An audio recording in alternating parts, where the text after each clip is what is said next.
इस कार्य में काम कर रहे हैं और हमने सारी लिस्टें अपनी तरफ से बना दी है। अब देर इस बात की है कि मैं जाकर स्वयं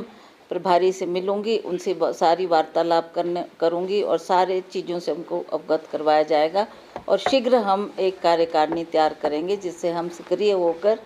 पार्टी के लिए काम करना शुरू करें। कब जा रहे हैं उनसे मिलने? दिल्ली का कार्यक्रम है आपका? अभी तो वो गई हैं और उन्होंने कहा मैं शिवरात्रि के बाद आऊँगी,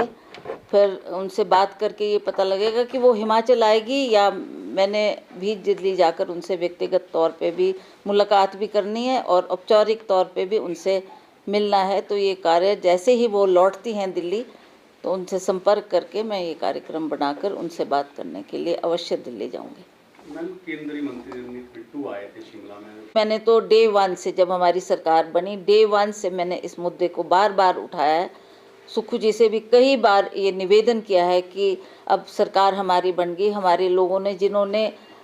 रात दिन पार्टी के लिए काम किया है उनको एडजस्टमेंट कहीं ना कहीं होनी चाहिए। ये बात मैंने उस वक्त भी की है और बार बार जब मैं उनसे मिलती हूँ तब भी मैं उनसे यही बात करती हूँ कि आप खुद भी संगठन में रहे हैं, आप जानते हैं कि किस तरीके से हमारे संगठन के लोग पार्टी को सत्ता में लाने के लिए काम करते हैं। जब भी उनको आदेश दिया जाता है वो फील्ड में जाकर पार्टी की मजबूती के लिए दिन रात करते हैं। तो ऐसे लोगों को नज़रअंदाज ना करें, उनको भी कहीं ना कहीं रिवॉर्ड मिलना चाहिए, उनको भी उनका जो उन्होंने काम किया है उसका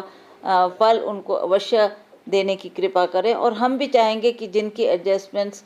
सरकार में नहीं हो पाई है, कुछ अभी करेगी सरकार और उसके साथ साथ हम संगठन में भी उनको अहम ओहदे पर रखेंगे ताकि वो उसी मजबूती के साथ और उसी लक्ष्य के साथ काम करें। मैम, वहीं अगर बात करें, बिल्कुल हम इसी तरीके से इस पे वर्किंग कर रहे हैं और हमें इस बात का आभास है कि अगला जो ये चुनाव आएगा, पंचायती राज का चुनाव होने जा रहे हैं, उसमें चाहे वो हमारी जिला परिषद है, प्रधान लोग बनने हैं, बीडीसी बननी है, उसके लिए भी हमें आज से ही काम करना शुरू करेंगे और हम इसमें चाहते हैं कि अच्छा रिजल्ट आए और कांग्रेस को और ज़्यादा मजबूती मिले ताकि आने वाले जो चुनाव होंगे 27 में उसकी हम डट कर मुकाबला कर सकें। हमें खुशी है कि जो हमारे शुक्ला जी यहाँ के प्रभारी रहे, उनके कार्यकाल भी बहुत अच्छा रहा, उन्होंने भी बहुत समय दिया, बहुत हमारी मदद करी, सरकार को बनाने में उनका बहुत अहम रोल रहा और बहुत पॉजिटिव तरीके से उस वक्त जो हमारी ज़रूरत थी उन्होंने उन ज़रूरतों को देखा और उन मांगों को पूरा किया और टाइम बाउंड टाइम में उन्होंने उस काम को पूरा किया जिसकी वजह से अच्छा परिणाम रहा और कांग्रेस की सरकार यहाँ बनी। अब उन्होंने स्वयं कहा कि मुझे अगर आप भार मुक्त कर दें, केंद्र से उन्होंने बात की और हमारी नई जो प्रभारी लगाई हैं रजनी पाटिल जी, वो पहले भी हमारी यहाँ पर प्रभारी रही हैं, वो भली भांति हिमाचल प्रदेश को जानती है, सभी कार्यकर्ताओं से उनकी पहचान भी है और हमें बहुत उम्मीद है कि वो एक महिला होने के नाते भी जिस तरीके से काम करती आई हैं, अब भी वो सहानुभूति तरीके से सभी लोगों के जो गिले शिकवे हैं, नाराज़गी है, उसको दूर करने में भरसक प्रयास करेगी और हम लोग मिलजुल कर इस काम को करेंगे ताकि अगले चुनाव के लिए हम अच्छा प्रदर्शन दे सकें और अच्छी तरीके से परफॉर्मेंस करें। जहाँ तक संगठन की बात है, संगठन को मजबूत करने की बहुत ज़्यादा ज़रूरत है और हम इस कार्य में लगे हैं। हमने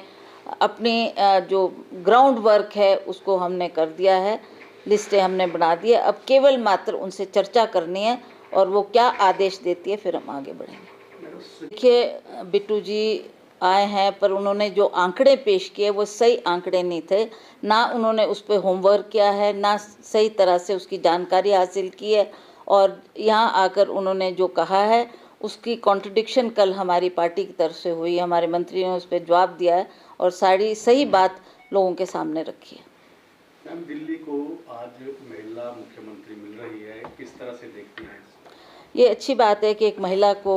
उन्होंने मौका दिया है, महिला वहाँ की मुख्यमंत्री बनी है। अब जो वायदे उन्होंने लोगों से किए हैं उस पर वो कितना खरा उतरती है उस बात का हम इंतज़ार करेंगे और देखेंगे कि किस तरीके से उनकी कार्यकारिणी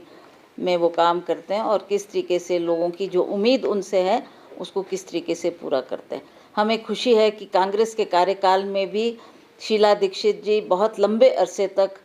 दिल्ली की मुख्यमंत्री रही और जो उन्होंने काम उस वक़्त किया है वो आज भी लोग उसको याद करते हैं और लोग एप्रिशिएट करते हैं कि उनके कार्यकाल में दिल्ली की बहुत ज़्यादा डेवलपमेंट हुई, चाहे फ्लाईओवर्स बने, चाहे सड़कें हुई, चाहे और डेवलपमेंट के काम थे। जो जो उन्होंने वायदा उस वक़्त किया उसको पूरा उन्होंने किया है। इसके लिए हमें खुशी है कि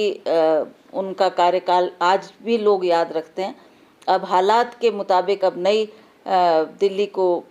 महिला मुख्यमंत्री भी नहीं मिली है, तो हमें आशा है कि वो भी लोगों की आशाओं के मुताबिक खरा उतरेगी। की पॉलिसी है, let's see how it works out. Implement कब तक होती है फिर उस पर हम भी सोच करेंगे, उस पर हम आगे हमने क्या कदम उठाना है और क्या विचार रखने हैं, that is we have yet to C.